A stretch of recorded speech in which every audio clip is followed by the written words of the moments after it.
enterrada viva, basado en una teoría sobre lo que sucede tras la muerte, cuando el corazón deja de latir, pero la mente, a lo que llamamos alma, sigue ahí.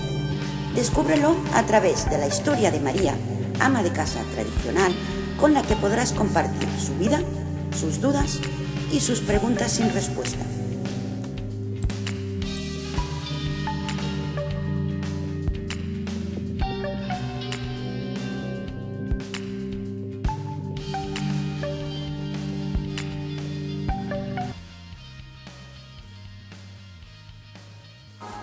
¿Cuántas veces he creído que había alguien ahí arriba, protegiéndome, alguien que guiara a aquella maltrecha mujer y me rescatara de entre las vías del tren?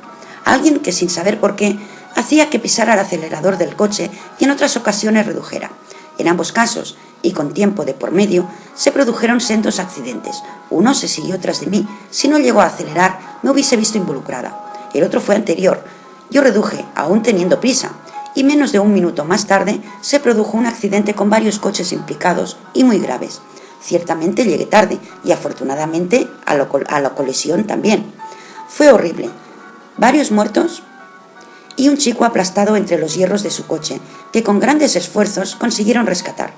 Pero no tenía las piernas, una totalmente desprendida y la otra solo conservaba el hueso desnudo y ensangrentado de la tibia. Creo que no llegó a sobrevivir. Era demasiada sangre que brotaba por su rodilla, dejando en el suelo todo su reguero, incluso ya sobre la camilla, hasta llegar a la puerta trasera de la ambulancia. Aunque hubo un accidente que me afectó más. Yo caminaba por la calle con mucho cuidado. Estaba toda la calzada nevada. Un coche derrapó despacio en el centro de la ciudad, pero quedó su conductor preso en su interior. Mientras el coche ardía, la gente se apartaba temiendo que explotara. No explotó, pero en el interior del coche, el chico y su pareja, sujetos con el cinturón de seguridad, se quemaban lentamente sin poder hacer nada, ni él ni nadie. Desprendía un olor extraño, muy extraño, carne humana quemada. Fue horrible, un olor que jamás olvidaré. Poco tardó en llegar la ambulancia y los bomberos, pero menos tardó él en arder. Lo sacaron casi carbonizado, sobre todo su pecho, que aún conservaba el cinturón de seguridad pegado a su piel. ¡Qué terrible estampa! Yo aún no había cumplido los 13 años. Realmente estuve sugestionada varias semanas. Se me fue pasando, pero muy poco a poco. He recorrido muchos kilómetros por esas carreteras españolas tan inseguras y me he cruzado con muchos accidentes, pero no he parado de ver un montón de chatarra a un lateral y a veces algún chico tirado en la calzada después de haberse caído de la moto, pero nunca nada tan terrible como el de aquella nevada. Yo iba con una amiga. Aquellas sí eran amigas de verdad, la sana infancia que perdura con los años. Ella no vio nada, estaba mirando, pero giró su cabeza. Se apoyó en mi hombro y se tapó la cara con las dos manos, aunque el olor sí lo percibió. También le costó olvidar ese suceso, pero entre las dos compartimos todo lo malo y también lo bueno. Pobre Adela. Vivíamos vidas casi paralelas. Ella se enamoró de un chico encantador y se querían, pero sus padres estaban en desacuerdo con esa unión. Ahora sería distinto, pero aquellos tiempos eran muy difíciles. Las mentes estaban muy cerradas. El chico era el único varón y el mayor de una familia con 2 hermanas más, y su situación social y económica era desahogada. La situación de la familia de Adela era obrera, 8 hermanos y solo trabajaba el padre, con un sueldo más bien precario. Eso fue motivo de una oposición que se hizo tan latente que la desesperación se apoderó de ella y se dejó caer al vacío desde un coche en marcha. No fue muy grave, pero a raíz de esa caída, el terrible golpe en la cabeza la dejó de por vida sin gusto ni olfato. Aquella relación duró bastante tiempo, pero siempre con la oposición familiar, considerando a Adela como una fulana, solo por el hecho de haber mantenido relaciones sexuales antes de estar casados. No se llegaron a casar, y la presión social hizo que la relación finalizara. Su madre feliz por librarse de Adela, aquella deshonrada, pero el tiempo no tiene prisa y el destino arregló el encuentro. Pasaron un par de años y una de sus hijas, la mayor, se quedó embarazada de... nadie supo quién. La vergüenza de la familia era tal que se fue a vivir a otro pueblo, donde no la conociese nadie hasta tener a su hijo. Una vez que lo tuvo, tampoco podía volver a la ciudad ni a casa de sus padres, pues no había modo de justificar ese niño. por más que se inventaran un padre que está fuera, que ha fallecido de accidente o cualquier otra justificación. Era lo que se barajaba, porque nunca se la vio con novio ni amigo alguno. Estas situaciones se han repetido muchas veces a lo largo de mi vida. Las personas que han maldecido un hecho hasta la saciedad, como con el tópico de la homosexualidad en aquella época, con palabras insultantes y muy ofensivas ante personas de esta tendencia, resultaron ser sus propias hijas o hijos quienes realmente sufrían el rechazo psicológico y la necesidad de mantenerlo en secreto a diestro y siniestro, incluso llegar a casarse para evitar sospechas. ¡Qué terrible situación! Y si finalmente los padres llegaban a descubrirlo, en fin, ha habido tantas y tantas cosas de este tipo que sería imposible enumerar, incluso las más importantes, ya que siguen siendo demasiadas. Si incluso hoy en día, con la mente abierta, siguen existiendo casos deplorables. No me sorprende que aún quede tanta gente en el armario. Cualquiera sale con lo que hay fuera. Realmente es de miedo. No sé lo que me está pasando, pero desde esta paz que siento ahora, si alguien viniese a tenderme una mano, creo que la rechazaría. No quisiera volver allá arriba con tantos prejuicios, con tantas maldades. Y estando dentro de la vida, no he sabido darme cuenta de la crueldad de todos. Entre ellos soy la primera que me incluyo. Tantas y tantas cosas como he hecho y como he visto hacer a los demás.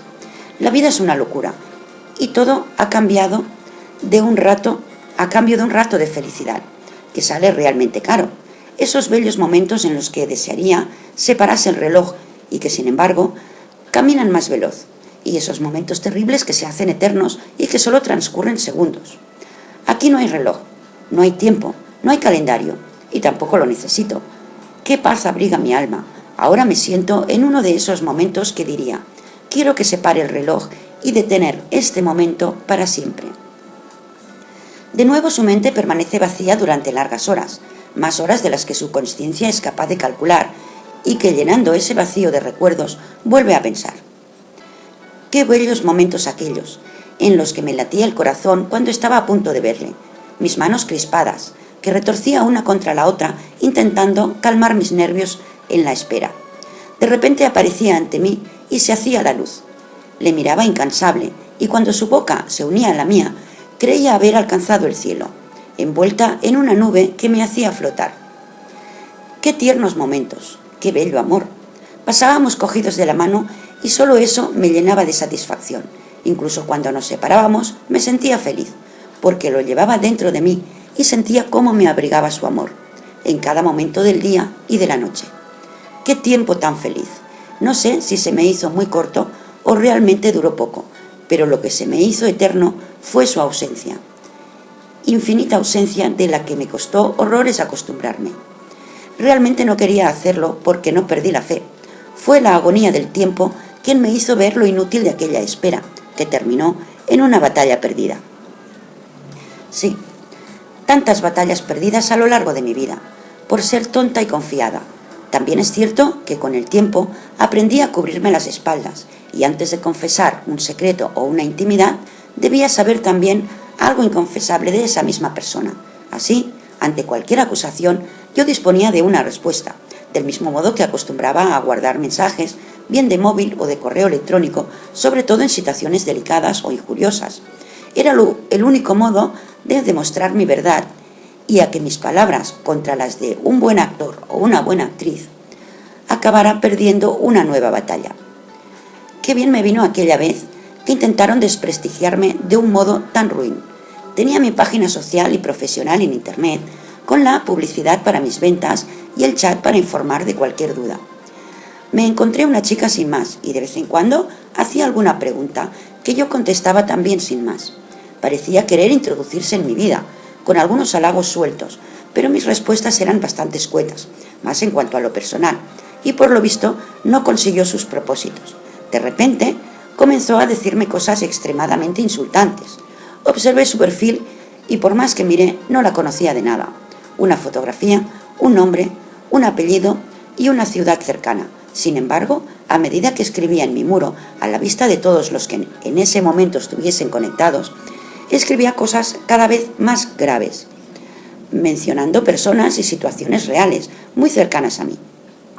Estaba claro que esa persona me conocía sobradamente, muy allegado al entorno que frecuentaba, utilizando una cuenta falsa, un nombre falso, una fotografía de otra persona. Primero le contestaba intentando defenderme, pero era inútil. Sus insultos cada vez se agravaban más y me limité a borrar de mis amigas las realmente conocidas y familia, sobre todo la de mis hijos. La dejé hablar lo suficiente para poder descubrir de quién se trataba. Fue relativamente fácil. Si ella me conocía a mí, yo también a ella, y su perfil psicológico la delató. Su forma de expresión, sus faltas de ortografía. Hay mucha gente que tiene faltas de ortografía, y yo también, pero no tenemos las mismas. Yo conozco mis fallos, igual que los suyos. Solía omitir todas las palabras con H y exageraba al agregar infinidad de admiraciones e interrogaciones repetidas en todas partes, al igual que expresiones muy típicas de una determinada persona. A eso añadimos las cosas que nombraba, cuya fuente yo sabía perfectamente quién sabía y quién no. En aquellas fechas solo ella navegaba por internet y supe de quién se trataba, incluso la identidad real de la fotografía con la que intentó suplantar. Lo copié todo e hice correr la voz, que esto lo iba a denunciar. Todo esto trajo muchos más problemas de los que parece a simple vista. Esto duró varios días y mi actitud ante el ordenador era distinta a la habitual, y en casa se notaba que algo sucedía, sobre todo mi marido, que no entendía qué es lo que me traía de cabeza. Cosas del trabajo, le decía yo, a alguien que se mete en lo personal. Él me decía que no hiciese caso, que no debía darle importancia, y finalmente le mostré los textos y dije, ¿cómo no voy a darle importancia a algo así? Más cuando viene de una persona unida a nuestro círculo con la mayor de las hipocresías como buena amiga. Estuvo leyendo todos los escritos y me arrepentí de habérselos mostrado. Comenzó a inquietarse por nuestros hijos, se enfadó consigo mismo y se sumió en una gran preocupación. Le tranquilicé diciendo que nuestros hijos no habían presenciado semejantes injurias, ya que los había anulado de mi red social hacía varios días. En ese aspecto, más tranquilo, pero luego comenzó a darle vueltas a la cabeza, sin entender cómo ni por qué una persona es capaz de hacer tanto daño gratuito. Se alteraba cada vez más y al día siguiente explotó.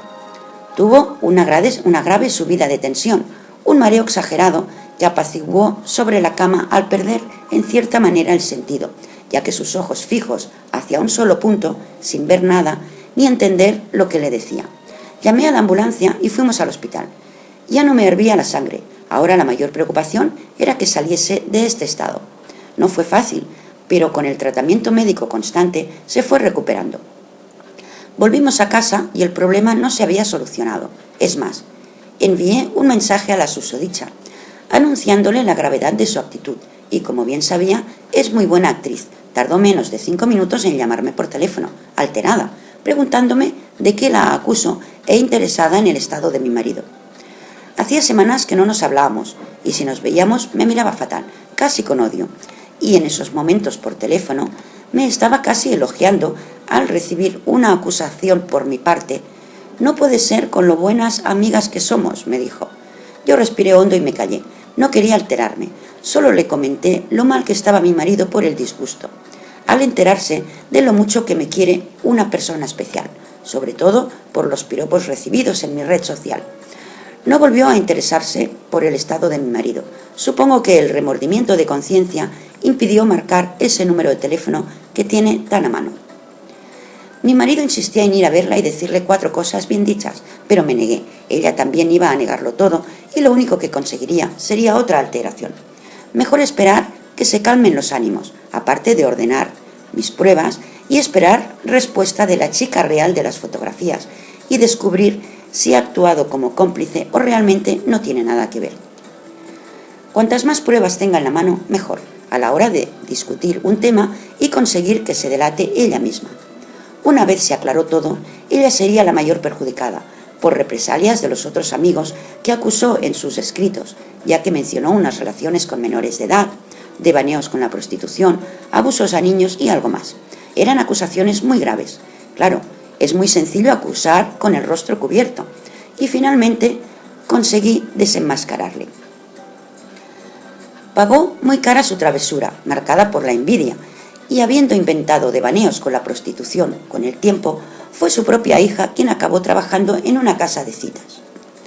Ahora ya no pienso en ello, es solo un vago recuerdo sobre algo que sucedió hace tiempo y después surgieron otros problemas que resolver. La única ventaja fue que cada uno supimos quién era quién, y algo que no acaba de gustarme es que nadie nos podíamos fiar de nadie. Pero así es, así somos, y así me he ido, para encontrarme conmigo misma aquí, acompañada de mi soledad, rodeada de esta oscuridad. De nuevo se hace un silencio en su mente por tiempo desconocido y vuelve a hacerse preguntas. Todo aquello que se nos pasa por la cabeza en vida, ¿dónde está? Esas médiums que transmiten los sentimientos de los muertos para aliviar a los vivos. A lo mejor existe y no he encontrado la forma, o no me ha llegado la hora. ¿Dónde está todo aquello del más allá? Esas figuras en forma de madre, padre, hermano o marido, que se presentan como una luz entre la oscuridad de la noche. Yo desde aquí no veo nada, no veo la forma de comunicarme con los míos y decirles: no sufráis, no lloréis, no os preocupéis porque yo estoy bien y aquí no hay dolor. Puede que todo sea fruto de la imaginación de los vivos para sujetarse a una esperanza que les haga sentirse bien. Una forma de redimir las culpas o calmar sus remordimientos, o tan solo el bello deseo de que los seres más queridos estén tan en paz como te gustaría estar a ti. No lo sé, solo sé que desde aquí no veo nada ni a nadie, salvo lo que dibujo en mi mente. Quizás sea eso, lo que yo imagino. Quizá si pienso con fuerza en mi hijo, lo visualizo y lo veo dormido en su cama. Cuando todo está en calma, me acerco a él, le veo dormir, incluso roncar, y me acerco cada vez más. Quizá pueda entrar en sus sueños, hablarle, decirle que le quiero y que soy muy feliz aquí. Quizá se despierte pensando en mí, con un sentimiento placentero, y si se despierta a medianoche, quizá pueda sentir mi presencia y una voz que solo sea capaz de escuchar en su mente, y que él entienda que le estoy hablando y transmitiendo mi amor. No lo sé, ni nunca lo sabré. Estar vivo o muerto es indistinto. Nunca sabremos la razón de esas conexiones y no es necesario morirse para comprobarlo, porque mis dudas son las mismas. Creo que hemos visto demasiadas películas. Todo conjeturas, suposiciones, casi ilusiones, porque hay quien dice que al morir te trasladas a la nada. Ciertamente yo estoy en la nada, porque estoy privada de todo. Sin embargo, estoy aquí, y soy consciente que hay más de 1 metro de tierra sobre mi cabeza. Fui consciente durante todo el velatorio, el traslado, la misa, los llantos y el entierro. Escuché cada una de las paletadas de tierra que caían sobre mí, hasta acabar por no escuchar nada, solo silencio y paz, sobre todo mucha paz. Aquí no hay guerras, ni una hipoteca que pagar, no hay hambre, sed, pena ni gloria, no hay más ni menos, no hay dolor ni angustia, tampoco hay alegría ni risas, solo hay preguntas, muchas preguntas sin respuesta. De nuevo se sume en un sueño que la mantiene largas horas en blanco. Por eso ni siquiera sueña, solo duerme y al despertar deja de hacerse preguntas.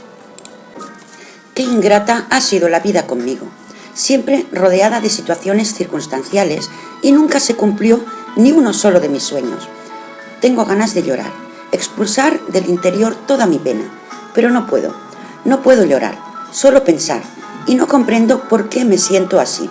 No sé qué día es ni me importa, no sé si es de día o de noche, pero sé que la luna no me acompaña hoy. Debe ser menguante o nueva. He de esperar a que crezca y me iré sintiendo mejor hasta que finalmente esté llena. Es cuando me siento bien y plena de optimismo. Así podré ver las cosas más claras y aprovechar de la fuerza de la fe. Para conseguir mis propósitos, he de conseguir comunicarme con los míos, y cuando lo consiga, podría comunicarme incluso con él, con ese amor del pasado que me he estado convenciendo toda la vida que ya lo había olvidado y superado su recuerdo. Sin embargo, no es así. Le recuerdo como si ahora mismo estuviese frente a mí y solo siento frustración por no haberle tenido. Es lo que me hubiese hecho más feliz, a pesar de sus defectos y los inconvenientes de una incompatibilidad de caracteres. Ahora ya no es aquel joven guapo que conocí en la juventud. Era casi 15 años mayor que yo. Ahora rondará los 60. Su rostro debe reflejar los surcos de las arrugas y las heridas de la vida. Sus ojos más profundos, escondiendo dolor. y un pelo pobre y cano, que se desprende de su cabeza día a día. Su hijo debe ser todo un hombre, solo algo mayor que el mío, y sin saber que tiene un hermano. Creo que Dios ha decidido llevarme demasiado pronto, o demasiado rápido. Ha sido todo tan imprevisto que ni siquiera he tenido tiempo de exponer mi verdad antes de morir. Si me hubiese enfermado, me hubiese mentalizado a que mis días estaban contados y podía haber revelado mi verdad antes de irme. Pero no he tenido tiempo, o cuanto menos lo hubiese escrito en algún lugar, junto a mi testamento. Un testamento que tampoco hice. Poco me importa dónde vaya a parar mis cosas y dudo que se peleen por unas propiedades que, divididas entre 3, no creo que les resuelva mucho. Lo que sí lamento es haberme llevado mis mayores secretos a la tumba. Esto no puede quedar así. Ha de haber algo que yo pueda hacer. Debe haber algo preparado para mí después de esto. Aún no ha terminado mi trabajo en vida y he de hacerlo desde aquí o todo carece de sentido. De algún modo he de transmitirle esta verdad a mi hijo y a su padre, pero aún no es la hora. Eso le causaría un profundo dolor a mi marido y no se lo merece. Pero a mi hijo sí me gustaría hablarle. Quiero entrar en su mente y quizá lo consiga. La fuerza de la mente es muy poderosa. Puedo acercarme a él durante el sueño, cuando esté más receptivo con su mente dormida, hablarle y decirle que busque a su padre, cuanto menos que lo conozca, igual que a su hermano. Sara visualiza la imagen de su hijo tumbado en la cama, se acerca despacio hacia su rostro, intenta escuchar el sonido de su respiración y le habla. Hijo, estoy aquí, a tu lado, contigo, ¿me oyes? ¿Consigues oírme? Aunque sea entre sueños, has de notar mi presencia. Dame una respuesta. Dime si me sientes a tu lado. Pasa largo rato en un intento vano por provocar una comunicación y desiste. Es imposible. Ni siquiera sé si es de noche, para saber si duerme, y aunque consiga penetrar en su sueño más profundo, creerá que ha sido tan solo eso, un sueño. Y yo no puedo saber si me oye, ni yo podré recibir una respuesta. Esta situación me llena de impotencia. No sé qué puedo hacer.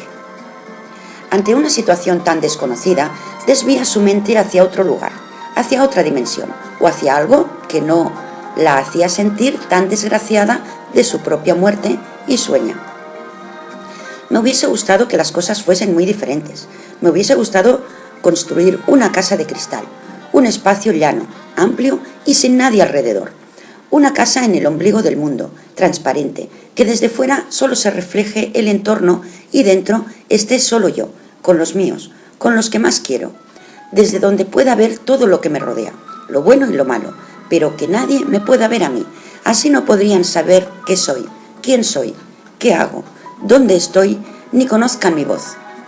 Una casa hermética donde solo yo sé lo que hay dentro de su interior, sin importarme lo que puedan deducir los demás sobre lo que pueda guardar su interior. Y en esa casa dejaría entrar y comprobar sus secretos a ese hombre que me inspira, a esa mujer que delira. Una casa que de tan transparente nadie puede creer que sea posible, y habrá un abanico de posibilidades aún más grande hasta llegar a provocar la confusión y el caos más inimaginable. Yo ahora desde aquí, desde el interior de mi casa de cristal, le hablo a todos y cada uno de ellos. Tú, hombre que te puse en un pedestal, porque solo fueron mis ojos quienes se inventaron el escenario. Tú, mujer que confié en ti, compartiendo besos que salieron del corazón y traicionaste dejando mi mente herida. Tú, hombre que no sé si soñaste conmigo o tuviste pesadillas. Tú, mujer que me demostraste amor para conseguir llenar tu saco de odio. Tú, hombre que te confesé mis secretos y tu mujer los aireó a los 4 vientos. ¿Qué podía esperar ya de la vida? Sí, creo que lo mejor que he podido hacer en esta vida es morir. Y aquí estoy, muerta en vida, bajo estos escasos metros de tierra que me separan del suelo, tan cerca y tan lejos de la verdad, tan cerca y tan lejos de la vida, tan cerca y tan lejos de la muerte. Y yo sigo haciéndome la misma pregunta. ¿Qué hago yo aquí? Me quiero ir, ¿pero dónde? ¿Qué hay más allá? Quiero dormir y no despertar, porque esto no sé qué es, ni cuánto tiempo ha de durar. Sin embargo, no tengo ninguna sensación de prisa, ni mucho menos ansiedad o impaciencia. Cuando llegue el momento, lo descubriré. Descubriré por qué estoy aquí tan pronto y el sentido de la vida. O quizá descubra antes el sentido de la muerte, porque está claro que la vida es solo un angosto camino para llegar hasta aquí. Y cada piedra es una persona, cada grava un niño y cada roca un poder. Menos mal que estoy muerta, porque si le hablara así a alguien, pensaría que me he vuelto loca o me faltan unos cuantos tornillos. En realidad, ya lo piensan. La gente se ensalza cuando opina así de los demás. Creen ser mejores, porque siempre encuentran a alguien peor o hace que lo parezca. Vivimos en una constante guerra absurda entre unos y otros. Afortunadamente, también hay amor, y eso parece apaciguar un poco el sentido de la lucha sin tregua.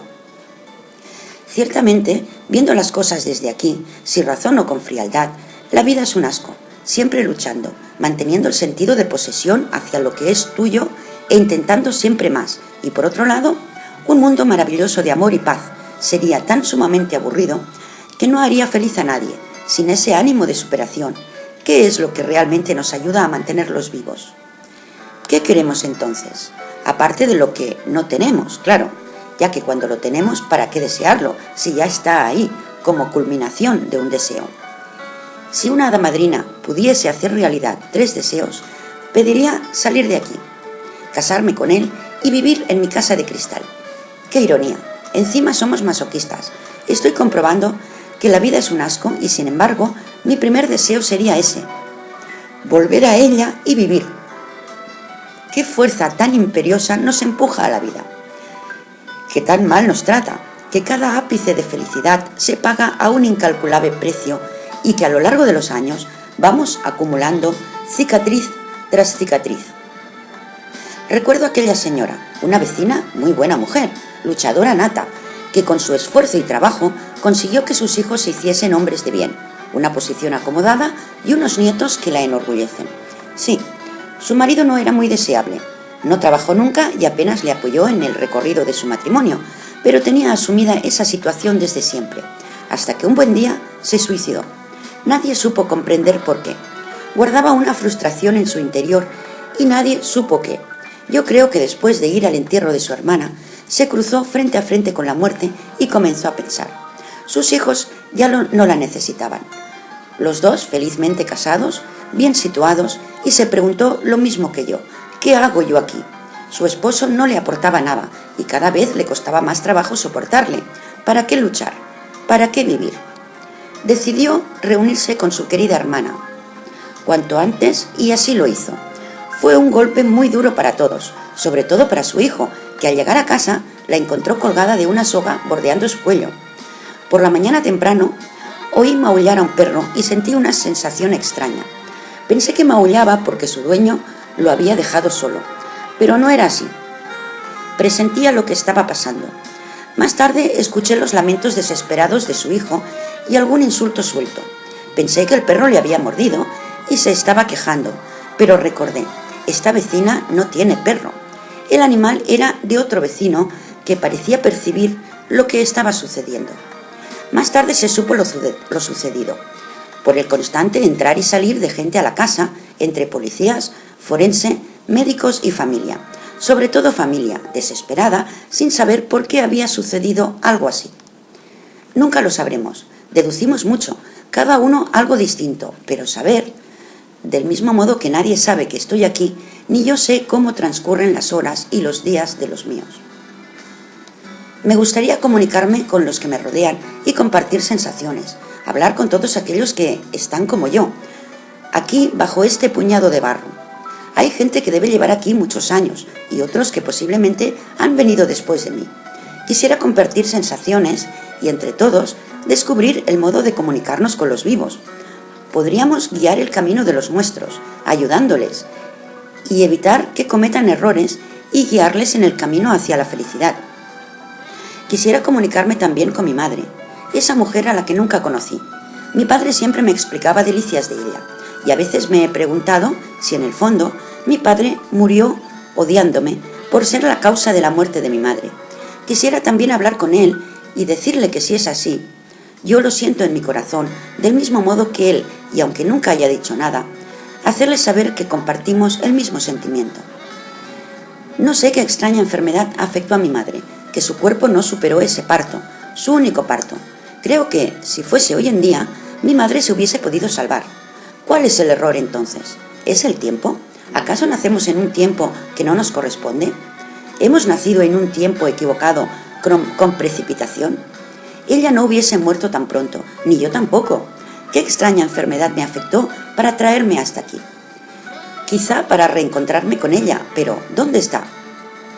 ¿Me reuniré con ella algún día? Podría explicarme sus sueños y sus deseos más profundos, el amor que le procesaba a mi padre y una hija, como la culminación de esa felicidad perfecta que acabó con su vida. ¿Tiene esto algún sentido? ¿Acaso mi madre vivió tan solo para traerme a la vida? ¿Y yo a mi vez a mis hijos? Lo entendería si uno de mis hijos tuviese que ser un redentor, un salvador, alguien importante en el mundo, del que dependieran muchas vidas. Pero no es así. Mi hijo, un chico que nunca le gustó trabajar y que va a seguir siendo un parásito el resto de su vida. Mis hijas, cada una con su vida independiente e individual, preocupadas por sus cosas de cada día. Y yo, que lo único que he conseguido es vivir tan solo por vivir. Sí, he hecho feliz a mi marido, pero no plenamente, ya que en el fondo de su corazón sabe que nunca le amé tanto como él a mí. ¿Por qué extraña razón vine al mundo? ¿Por qué extraña razón ahora estoy aquí? El tiempo no tiene prisa y confío que algún día baje ese Dios o diablo. Me da exactamente igual, pero alguien que me explique qué hago yo aquí. Sin saber por qué razón, su mente descansa largo rato y parece sentirse aliviada al despertar, como si un nuevo soplo de optimismo se apodera de ella cada vez que lo hace y se dice: he intentado visualizar a mi hijo y me he preguntado dónde está mi madre, pero he de comenzar por lo más sencillo, por lo que tengo más cercano. He de visualizar a los que tengo alrededor, quizá los que han muerto más recientemente. Ellos son los que podría tener algún contacto, pero ¿cómo los llamo? Ni siquiera sé quiénes son. Hace un intento por alzar la voz con su mente y llama casi a gritos: ¿hay alguien ahí? ¿Alguien puede oírme? Estoy aquí. Soy Sara. Quiero hablar con alguno de vosotros. Oídme. Que alguien me oiga. Sé que como yo hay muchos, y alguien ha de haberse hecho las mismas preguntas que yo. Nadie la oye, y después de largo rato de insistencia incansable, se dice: no, nadie me oye. Y me consta que ha de haber muchos en mi misma situación, pero desconozco el modo de acercarme a ellos. Quizá están dormidos, o quizá ya saben por qué les han traído aquí, y se han ido a su descanso definitivo. No lo sé, no sé qué puedo hacer. Me gustaría llorar, pero no puedo. No tengo ojos para que mis lágrimas emanen por ellos. Tampoco tengo mejillas para que las gotas resbalen hasta llegar a mis labios y notar su sabor. No tengo nada, solo la capacidad de pensar. Vuelve a quedarse sumida en un plácido sueño y al despertar se pregunta: aún sigo aquí, ¿y para qué? Si a la vida no le he encontrado el sentido, a la muerte tampoco. ¿Qué he de esperar? Porque está claro que luchar no me sirve de nada, solo me queda soñar. Sí, me veo en el interior de mi casa de cristal, transparente con aquellos vidrios de efecto espejo, que desde fuera pueden guardar mi intimidad, y que desde lejos, cuando luce el sol, se produzcan grandes destellos parpadeantes que puedan verse desde lo lejos.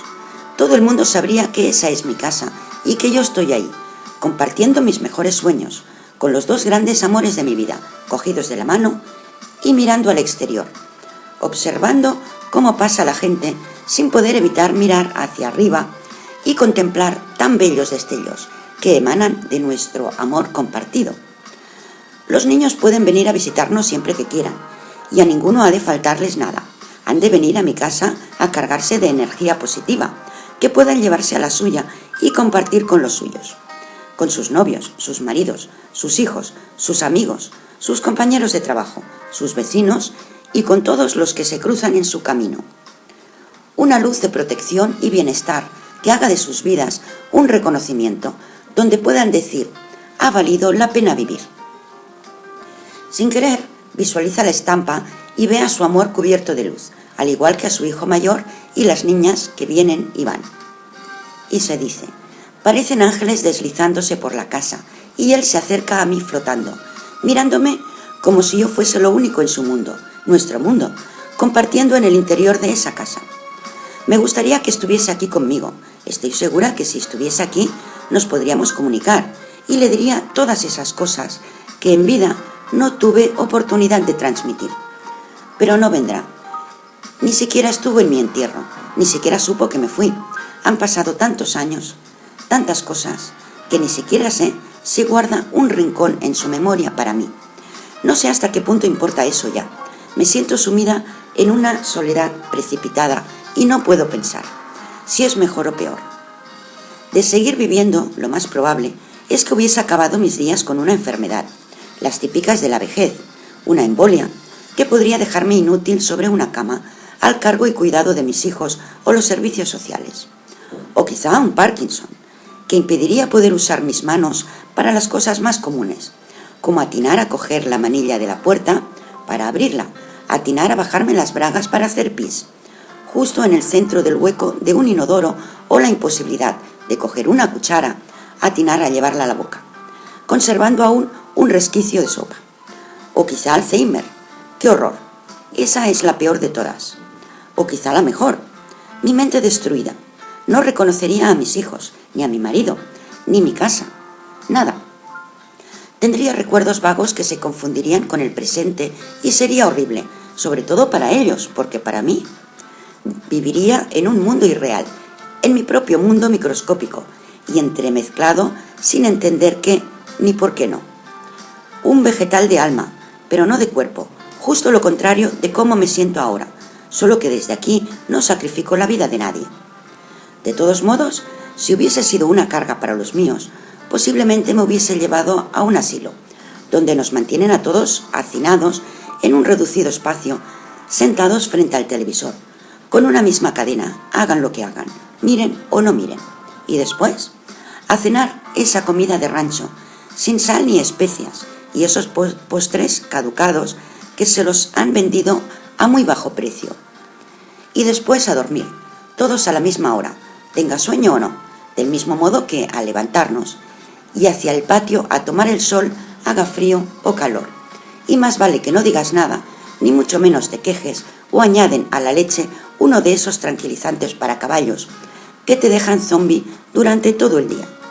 Así no molestas a los escasos cuidadores para el aforo del centro, que solo se ocupan de cubrir su jornada laboral, para cobrar su sueldo a final de mes. Tan solo la dirección del centro se ocupa de mantenerte viva y hacer que perdure la paga del hospedaje. Cuanto más tiempo, mejor.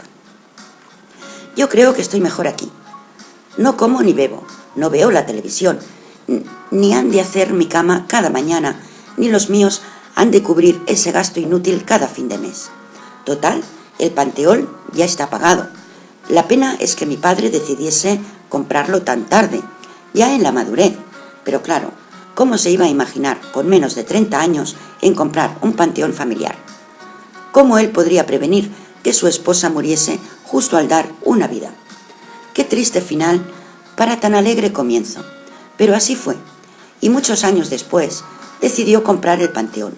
Aún no acabo de entender por qué, ya que su deseo fue que le incineraran, al no poder enterrarle junto a su esposa, mi madre, que fue enterrada en su pueblo natal, como creyó que sería su deseo. Este panteón parece estar hecho y pensado para mí. Tantos años vacío para la familia. ¿Qué familia? Si mi madre no estaba y mi padre quiso ser incinerado, para que sus cenizas fuesen esparcidas sobre la tumba de su esposa. ¿Compró este panteón para mí? Nunca lo dijo, pero ahora lo veo claro, era para mí, mi marido y mis hijos, nuestra familia. Afortunadamente no está vivo para comprobar que yo he sido la encargada de estrenarlo. No hay mal que por bien no venga. Nunca acerté a asociar esta frase tan mía como ahora. Ciertamente así es. Dentro de mi tragedia inicial, me siento orgullosa de estar hoy aquí, en vez de cualquier otro lugar, sufriendo y haciendo sufrir a los demás, sacrificando su tiempo, su vida y todo por hacer de mis últimos días, ¿qué?, más felices. ¿Más agradables? ¿Para qué? Si cuando uno llega a tan avanzada edad, dejaría de importarme todas esas cosas. Eso en el supuesto que sea consciente de ello. Cierto que no es mi caso. Aún no soy una anciana. Pero, ¿cuánto podría tardar en serlo? ¿Unos años más de vida vacía? ¿O quizá Dios es tan sabio que me ha retirado tan pronto de la vida para evitarme sufrimientos más agresivos? Quizá para ahorrarme el sufrimiento de sentir cómo se va uno de los niños. No lo sé. Podemos hacer muchas cosas, pero nunca sabremos lo que podía haber sido.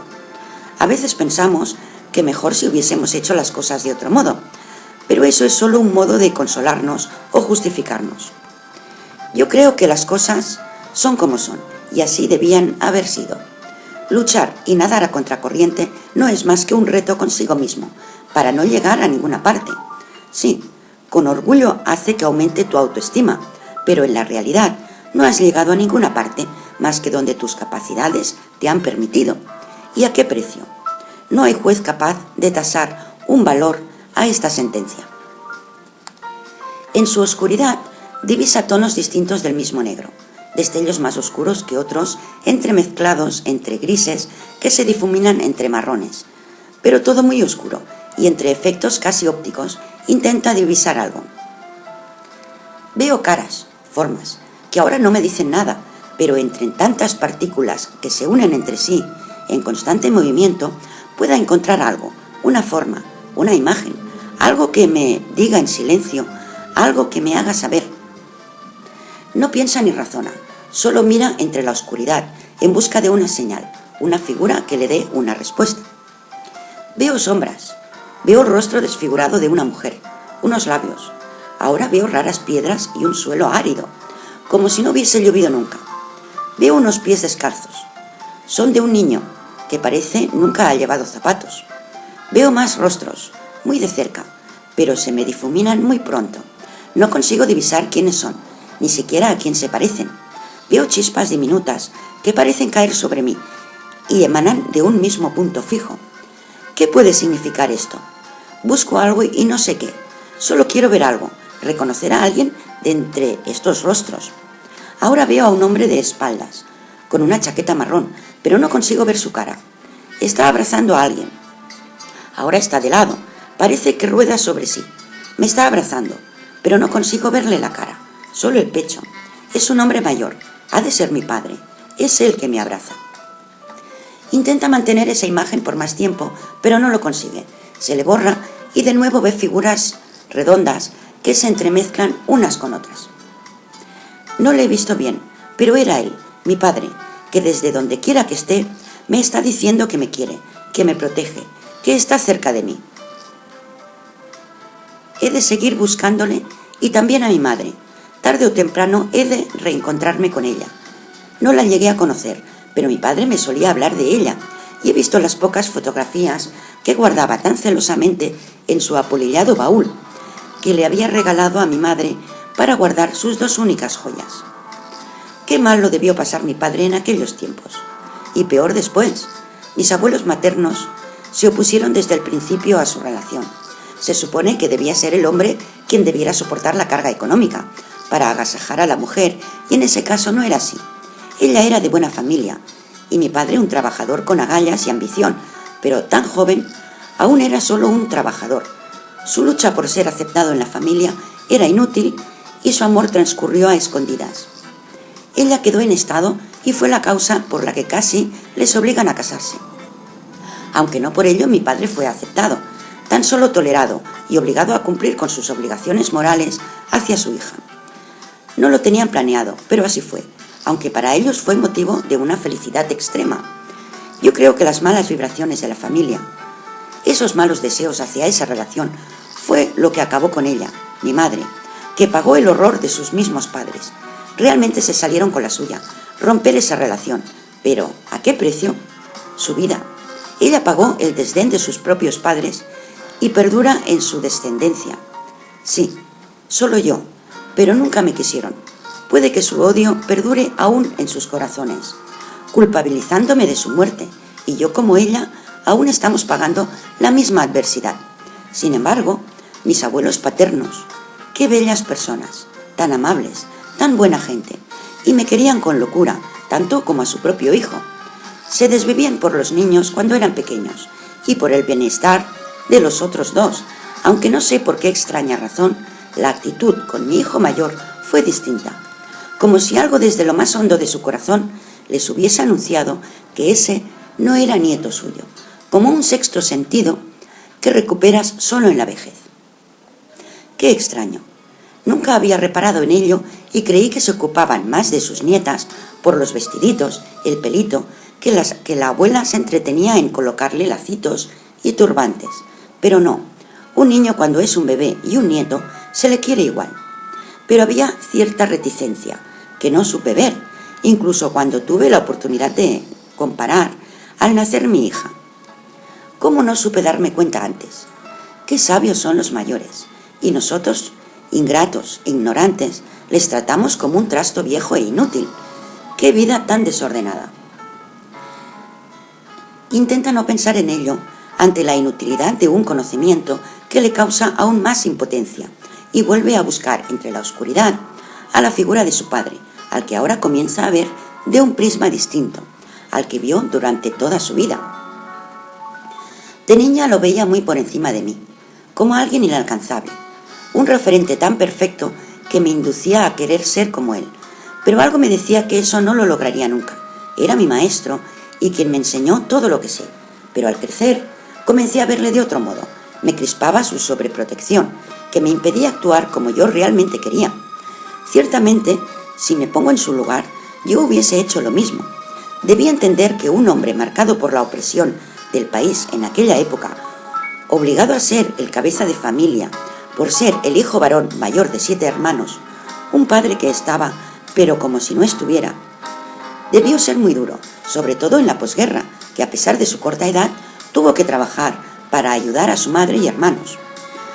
Todos se fueron casando y formando sus particulares familias.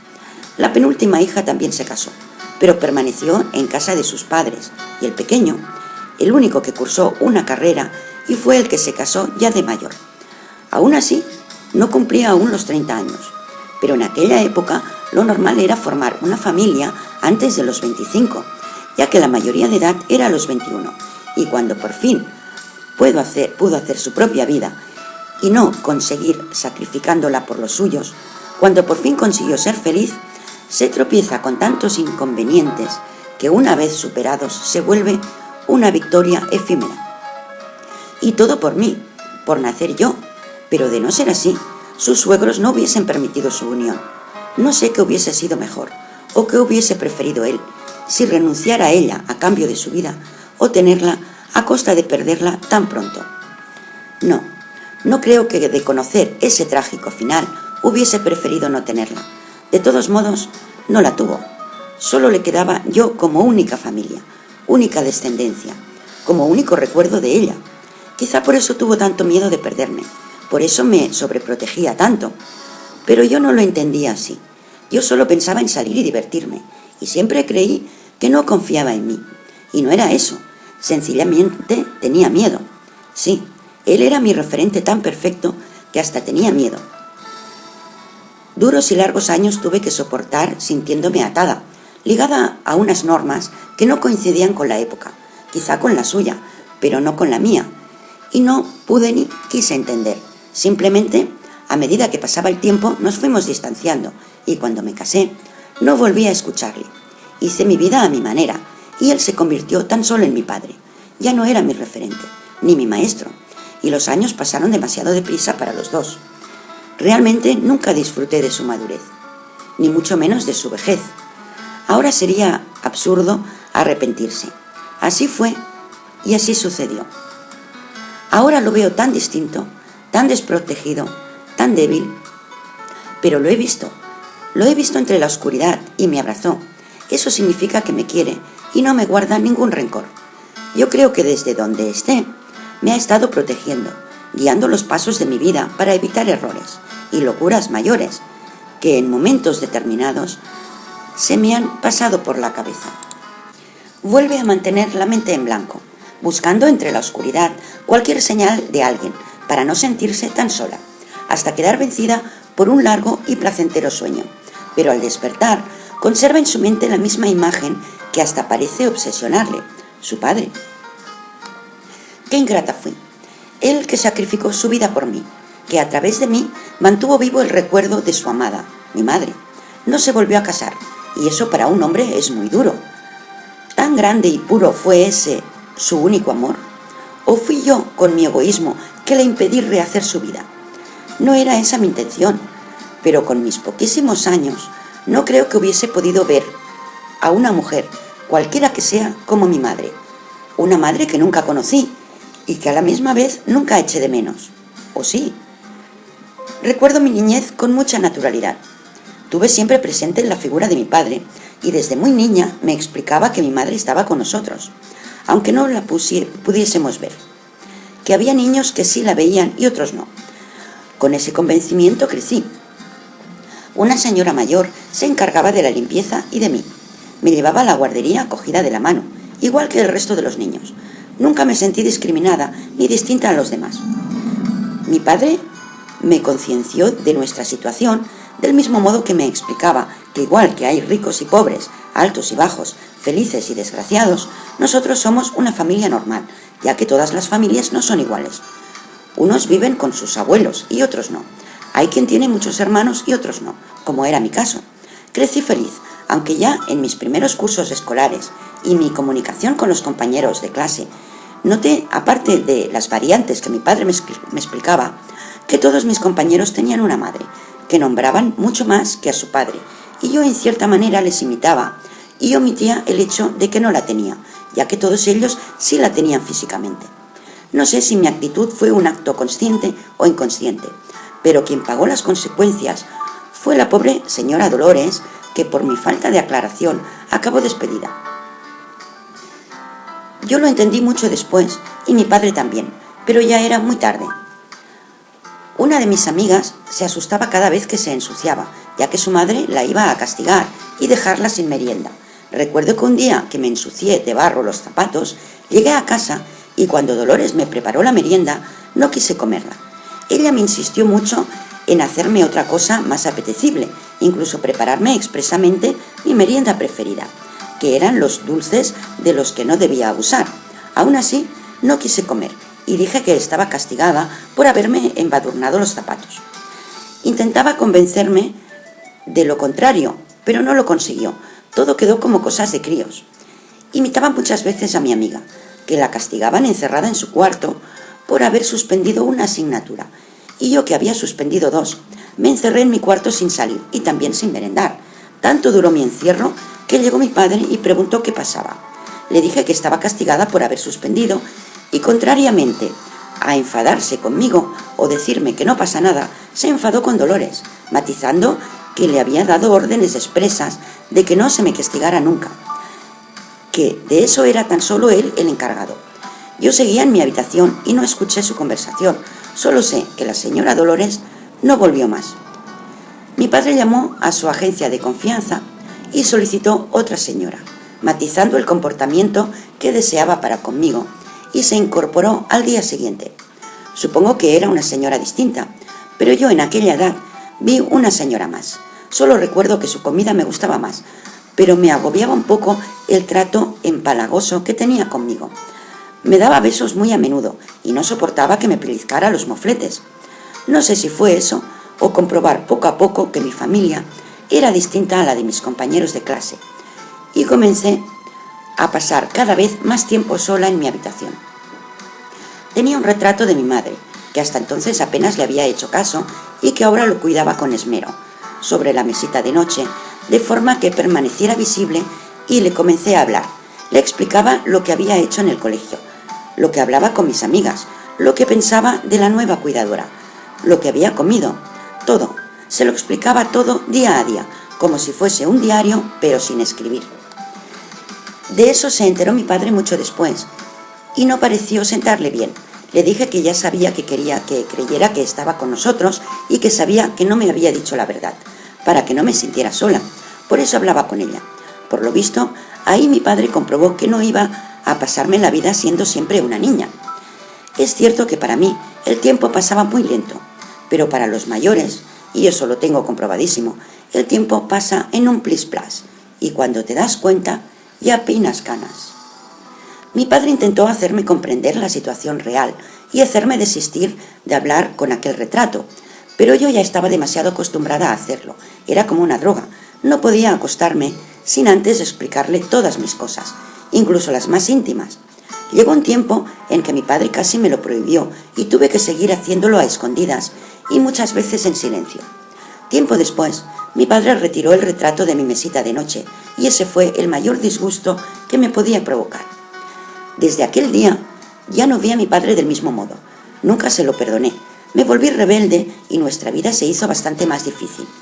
Yo ya contaba con 15 años y su actitud, aunque la correcta, ya la consideraba severa. Hasta tal punto llegó mi incomodidad en casa que un día cogí mi bolsa de deporte, algo de ropa y mis cosas más importantes. Una de ellas el retrato de mi madre, que aunque mi padre creyó haberlo escondido bien, yo sabía dónde estaba. Ese fue mi primer robo. Lo cogí y me lo llevé. Mi fuga no duró mucho, apenas 20 horas, ya que mi segundo robo fue cogerle dinero de su cartera. Y lo cierto es que no se lo cogí todo, sino una parte, que no me llegó para nada, apenas para unos billetes de tren y unos bocadillos. Está claro que una cría de 15 años, vagando en una estación de tren de una ciudad desconocida, era fácil deducir que algo no va bien. Una señora llamó a la Guardia Civil y en cierta manera me detuvieron, y lógicamente llamaron a mi padre para que viniese a buscarme. Yo me esperaba la bronca del siglo, pero no fue así. Solo me vino a buscar y me llevó a casa sin hablar. Fue el trayecto más largo de mi vida y esperaba el rapapolvo una vez llegásemos a casa. Solo me dijo que había sido una travesura de juventud y no pasaba nada, pero que la próxima vez no lo iba a pasar tan bien. Me quedé muy aturdida, casi que hubiese preferido una bronca, incluso un cachete. Al menos tendría motivos para estar enfadada. A partir de entonces me sentía como una extraña en mi propia casa. Me encerraba en mi habitación cada vez por más tiempo y mi melancolía se acentuaba cada vez más. Ni siquiera podía hablar con mi madre. Me daba vergüenza explicarle lo que había hecho, porque en el fondo yo sabía que no estaba bien, pero quería irme y me sentía desnuda, desprotegida, sin saber qué hacer, solo esperar. Pero eso me hundía aún más, ya que la mayoría de edad en aquellos tiempos era a los 21 y me faltaban nada menos que 7 largos años de espera para poder dejar de depender de las órdenes de mi padre. No fue fácil superar esa etapa, pero poco a poco, y bastante poco a poco, fui superando lo que podía haber acabado en una depresión crónica. Comencé a salir mucho. Estaba mucho más a gusto en cualquier parte que en mi propia casa. Solía ir con mi mejor amiga a su casa, a pasear, y los fines de semana a la discoteca, en las sesiones de estudiantes por la tarde y a veces por la noche. Si conseguía embaucar al portero o colarnos sin que nos vieran, ya que por la edad estaba prohibido, aunque tampoco era grave. El año próximo se complicaron las cosas y las leyes se pusieron más severas, pero en contrapartida se aprobó la ley de la mayoría de edad a los 18 años, motivo que me hizo sentir muy aliviada. Esos largos años ahora se convertían en 3 menos, o sea que ya solo me faltaban 2 para ser libre. Sí, libre, decía yo. ¡Qué ingrata! Uno no consigue ser libre nunca. Si no estás atada a una cosa, estás atada a 4, y cada vez peor, porque a medida que va pasando el tiempo, vas haciendo más y más nudos que nunca consigues desatar. Aún no había cumplido los 18 años cuando le conocí a él. ¡Qué tortura! ¡Qué obsesión! Creí que era el único en el mundo. Y cuánto tiempo perdido, incluso la vida, de no ser por aquella andrajosa mujer. Cuántas cosas han tenido que pasar después hasta llegar hasta aquí. Y me pregunto, ¿para qué? Total, para llegar al mismo lugar, a la nada, a esta oscuridad, desde donde he conseguido ver el abrazo de mi padre. Ese abrazo entre tinieblas borrosas. Ese abrazo que, cuando pudo ser real, sin darme cuenta lo rechacé y ni siquiera fui capaz de ver la intención. De nuevo, un profundo sueño se apodera de ella, marcada por una extraña pesadumbre. Pasadas varias horas, se despierta sobresaltada, y no por un mal sueño o una pesadilla, sino por una realidad. De repente, escucha ruidos, que aún agudizando el oído, no consigue descifrar, y de nuevo le asalta un mar de dudas. Debe ser el día de Todos los Santos, y vienen a poner flores y están limpiando el entorno del panteón. Aún así, ¿cómo puede ser que escuche un sonido cada vez más cercano? ¿Qué puede estar pasando ahí arriba, con tanta tierra sobre mí? Es imposible escuchar nada, y yo escucho un ruido cada vez más cercano. ¿Será una tormenta? Pero no, no son truenos lo que escucho, tampoco un terremoto, ni una revolución, un atentado terrorista o una guerra. Es algo más limpio, un sonido que hasta parece estar marcado por un compás. No tarda en descubrir que están retirando la tierra sobre la fosa hasta que la pala alcanza a tocar la madera de su caja, que escucha resquebrajarse en cierta manera y se alegra. ¿Habrán descubierto mi enfermedad? Van a sacarme de aquí y recuperar mi mente, y no me importa si la acoplan a otro cuerpo, pero saldré de aquí. Sin querer, su mente se deja llevar por la fantasía. A mi familia no le importará que tenga otro aspecto, sabrán que soy yo, porque podré hablarles y explicarles todo lo que siento. El cuerpo es lo menos importante, incluso puede que el nuevo sea mejor. No tarda en descubrir la cruda realidad. Oye como algo cae sobre ella y, aunque vagamente, escucha las plegarias de un capellán, unido a tenues llantos a su alrededor. Dios, no puede ser. Es un nuevo entierro. Alguien ha muerto y lo han colocado sobre mí. Y si es el panteón familiar, ha de ser alguien muy cercano a mí. Dios, ¿a quién has traído a mi lado? Debe ser mi marido. Siempre me ha querido tanto que no ha podido superar mi muerte y finalmente ha optado por acompañarme. Pero no, él nunca sería capaz de quitarse la vida. Aunque su melancolía es quien le ha podido arrastrar hacia aquí. No lo sé, pero ha de ser él. No quiero ni pensar que pueda ser uno de mis hijos. No, Dios, no puede ser tan cruel. Ellos sí son jóvenes y no se merecen tan profundo final. ¿Y si fuera él, mi hijo mayor? No, imposible. Mi niño querido no puede estar aquí conmigo. No importa que fuese un gandul o un parásito, no importa que no tuviese muy buen carácter, no importa nada de lo que haya hecho o haya dejado de hacer en su vida, nada es motivo para que sea él. No sería justo. ¿Y las niñas? Marta o Sophie. No creo. Tienen su vida bastante estructurada, pero quizá un accidente, una enfermedad repentina. No. La razón me dice que no son las niñas, y el amor me hace suplicar que no sea mi niño. Ha de ser mi marido. No era demasiado fuerte y era muy dependiente de mí. Es mayor y tenía sus achaques. Ha de ser él, mi Antonio. Una vez finalizada la plegaria, de nuevo cubren la tierra hasta tapar el hoyo y de nuevo se hace el silencio, y a pesar de no resolver sus dudas, ahora no se siente tan sola.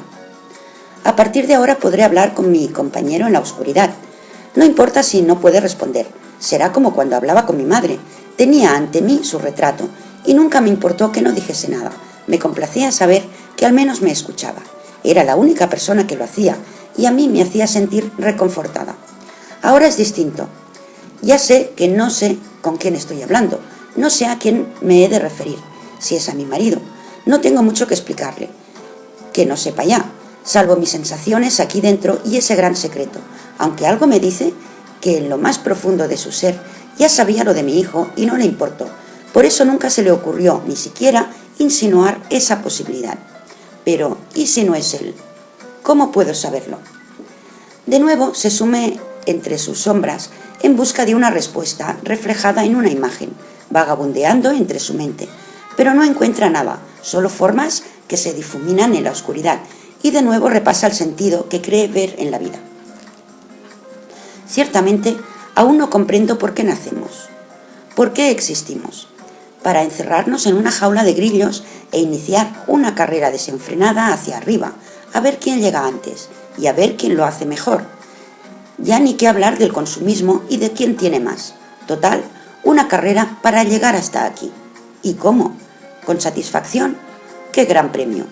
Lidiar batalla tras batalla sin sentido para ganar esta guerra. La tranquilidad absoluta. Bueno, no tan absoluta, porque no sé a quién tengo sobre mí y prefiero creer que es mi marido. De lo contrario, hasta en la muerte he de seguir lidiando una batalla más, pero ahora conmigo misma, en mi propia mente. ¡Qué ironía! Llevo aquí ya mucho tiempo, no sé cuánto. Sin embargo, me siento como al principio, haciéndome la misma pregunta. ¿Qué hago yo aquí? Si he muerto, ¿por qué aún pienso? Debería dormir y terminar con todo. Eso es la muerte, ¿no? Está claro que aún me queda algo por hacer y estoy dispuesta, pero primero debo descubrir de qué se trata. Estoy convencida que hay algo en lo que no he reparado. La mente es muy lista. Tiene recursos de autoprotección, encerrando todo aquello que nos duele saber y lo olvidamos. Pero ahí está, en algún lugar del subconsciente, algo grave que se escapa a mi recuerdo que he debido hacer en mi vida. Si no, no comprendo la razón de este castigo. María vuelve a dar un nuevo repaso a su vida, pero sigue sin encontrar ese gran desconocido pecado que le tortura, y a su mente se le refleja la figura de su madre. Sí, aquel retrato al que tanto le hablé. Le conté hasta mis secretos más íntimos, los que no le hubiese contado ni siquiera a mi mejor amiga. Confiaba tanto en ella, sin ni siquiera conocerla, que creo que es ella quien tiene la respuesta. Sin embargo, no se ha comunicado nunca conmigo, ni siquiera en mis sueños. Quizá es ahora que he de esperar que me revele su secreto. Pero, ¿qué pudo hacer ella tan grave como para merecer la muerte tan pronto? Era muy joven. No tuvo apenas tiempo de cometer errores. Quedarse embarazada, luchar por el amor de mi padre fue algo muy digno, aunque a sus padres no se lo pareciese. No veo ese un motivo para tan trágico final. Quizá había algo en su pasado que desconozco. Mi padre me solía hablar mucho de ella, pero siempre como una diosa, y me consta que me decía la verdad. Lo notaba en el brillo de sus ojos cada vez que la recordaba, y debió quererla a morir, porque nunca volvió a casarse, ni rehacer su vida de ningún otro modo, salvo su trabajo y su soledad. Bien, imagino que tendría sus aventuras, supongo que hasta con mujeres de pago, pero nunca una relación o un amante secreta. Siempre estuvo en casa, pendiente de mí y de todo lo que me rodeaba. Realmente mi actitud para con él no fue precisamente la de una hija ejemplar, pero no era muy distinta al resto de las chicas de mi edad, y en la madurez la relación fue cordial, sencillamente cordial.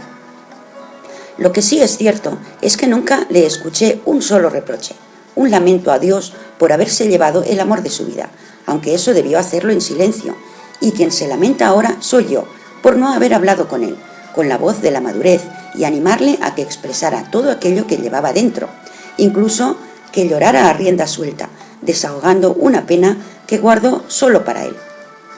Qué ingrata fui. Se fue. También él me dejó, sin darle esa oportunidad, ni siquiera mientras estuve enfermo, que es cuando más necesitaba de mi compañía y sobre todo mi apoyo. Me limité a visitarle a menudo y ya está. Debí pasar largas horas con él, a solas, como lo hacía frente al retrato de mi madre, y no lo hice. Pasa largo rato visualizando los últimos días de vida de su padre y de repente le llega un recuerdo inesperado a la mente. Recuerdo sus últimas horas en su lecho, en que me dijo: tu madre cometió un gran error antes de morir. Yo le escuchaba, no con demasiada atención, y recuerdo que le pregunté qué error, qué hizo. Realmente pregunté por preguntar, ya que en aquellos momentos en que menos pensaba era en mi madre. En esos instantes pensaba en él, y aunque era una muerte anunciada, le cogí de una mano y la presioné, en un intento para que no se fuera todavía. Abría la boca intentando decir algo, y yo, acariciando su mano, solo intentaba transmitirle tranquilidad, adoptando una entereza que me estaba costando mucho mantener. Y él dijo: murió por ti. Le escuché con cierta extrañeza, pero no entendí el sentido de esas palabras, aunque tampoco reparé en ello. Recuerdo que dio su último suspiro y su boca quedó entreabierta, con los ojos también abiertos, mirando a ninguna parte. Ya no tuve que mantener esa falsa entereza. Apoyé su mano sobre mi cara y lloré en silencio. No llamé a nadie durante largo rato. Cuando conseguí enjugar mis lágrimas, salí hacia el comedor y comuniqué con la mirada que su agonía había llegado a su fin. Fueron semanas tristes, la familia, las condolencias, la misa, el entierro, pero no sé por qué extraña razón, a pesar de no haber mantenido con él una relación muy estrecha en los últimos años, sentí un gran vacío, algo que no fui capaz de explicar, ni siquiera de entender. Incluso me lo solía preguntar a menudo: ¿por qué esa sensación de vacío, si nuestra relación había sido algo tirante desde siempre y apenas nos veíamos? ¿Por qué notaba un halo a mi alrededor que parecía hacerme flotar entre la nada? Me hacía recordar a los astronautas, cuando vagan por el espacio. Sin embargo, yo estaba allí. con los pies en el suelo, mirando a mi alrededor, y todo estaba en su sitio. Y recuerdo también que esa sensación se acrecentaba al llegar la noche. Me tumbaba en la cama y parecía como si fuese de algodón. ¡Qué sensación tan extraña!